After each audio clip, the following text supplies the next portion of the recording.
Olá, bem-vindos a mais uma análise, onde a gente vai literalmente decifrar um dos maiores desafios do Enem.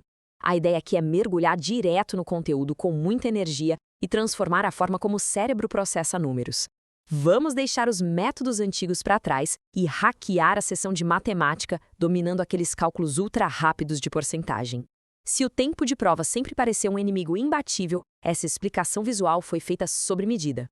E porque a velocidade é, sem exagero, a alma do negócio. O número 3 resume a dura realidade desse exame.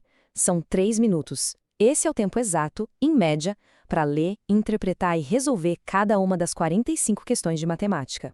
3 minutos? Quando a gente coloca na balança os textos longos e os gráficos complexos, fica claro que perder 1 minuto inteiro só armando uma continha no papel é um luxo que simplesmente não dá para ter. A grande batalha não é só contra a matemática, sabe? É contra o relógio. E engana-se muito quem acha que porcentagem é só uma matéria isolada ali no canto. Na verdade, é uma ferramenta universal cobrada na prova inteira. Ela está camuflada na geometria quando uma área diminui, nas benditas escalas de mapas, nos problemas clássicos de matemática financeira e até na hora de calcular o aumento de volume de um líquido congelando. Dominar a porcentagem é basicamente ter uma chave mestra capaz de abrir dezenas de questões diferentes no grande dia. Para garantir que essa chave mestra funcione direitinho, nossa análise está estruturada em 5 passos. Vamos passar pelo poder da porcentagem, dar um adeus à regra de 3, conhecer as porcentagens notáveis, aplicar isso dominando o cálculo mental e, no finalzinho, fuja das cascas de banana. É um passo a passo direto ao ponto. Então, bora começar pelo nosso primeiro passo, o tópico 1. O poder da porcentagem, a ferramenta universal de prova.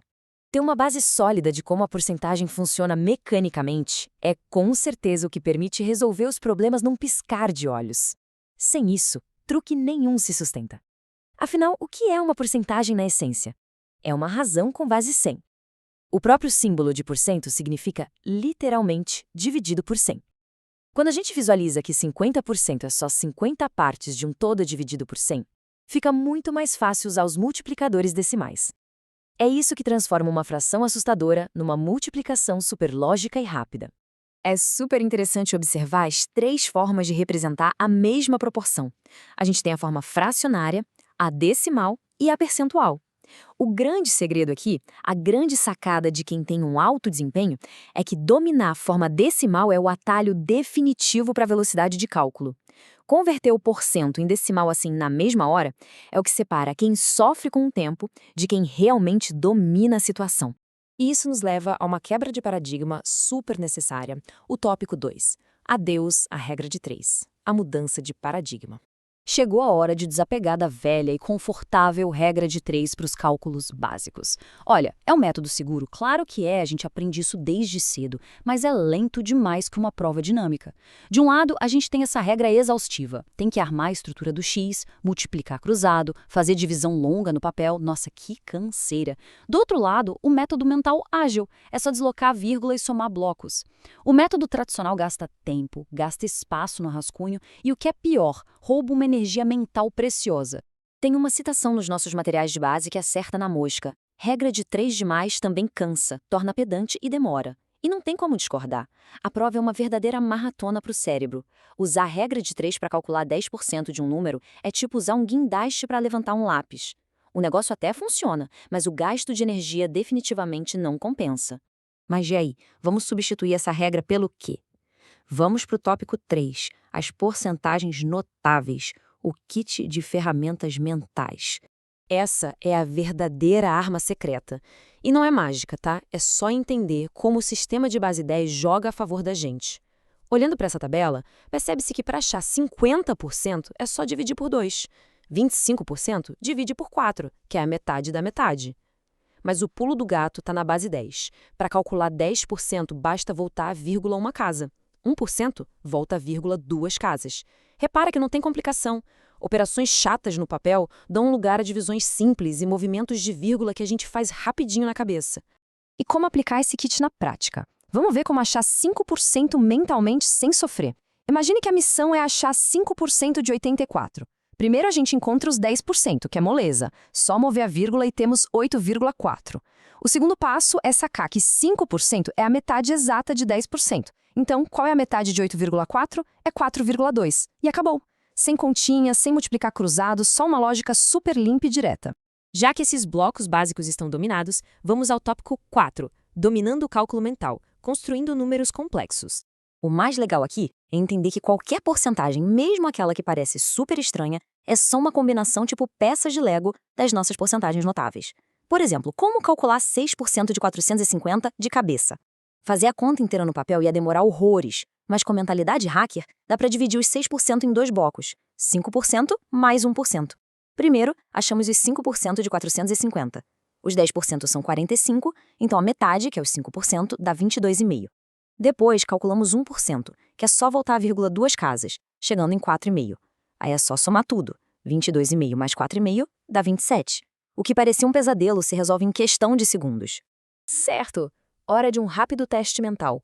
Quanto é 20% de 160? Usando a lógica das peças de Lego, a ideia é construir o 20 a partir do 10. Qual seria a resposta? O segredo é exatamente esse. Se 10% de 160 é 16, bastando cortar o zero, então 20% é só pegar o dobro disso. E o dobro de 16 é 32. Simples assim. A grande beleza dessa técnica é condicionar a mente a enxergar atalhos onde antes parecia ter um obstáculo gigante. E dá para ir muito além da soma. Olha esse truque avançado para calcular 9%. Em vez de tentar multiplicar por 9, a gente usa a subtração. Para calcular 9% de 320, partimos daquele bloco super confortável de 10%, que é 32. Depois, achamos 1%, que é 3,2. Aí, subtraindo 3,2 dos 32, a gente cai cravadinho em 28,8. É comprovado, o cérebro processa essas subtrações muito mais rápido do que uma multiplicação com vários dígitos armada no papel. Agora, toda essa rapidez matemática não adianta muito se houver um escorregão na leitura. Por isso, entramos no nosso último tópico. Fuja das cascas de banana, evitando armadilhas de prova.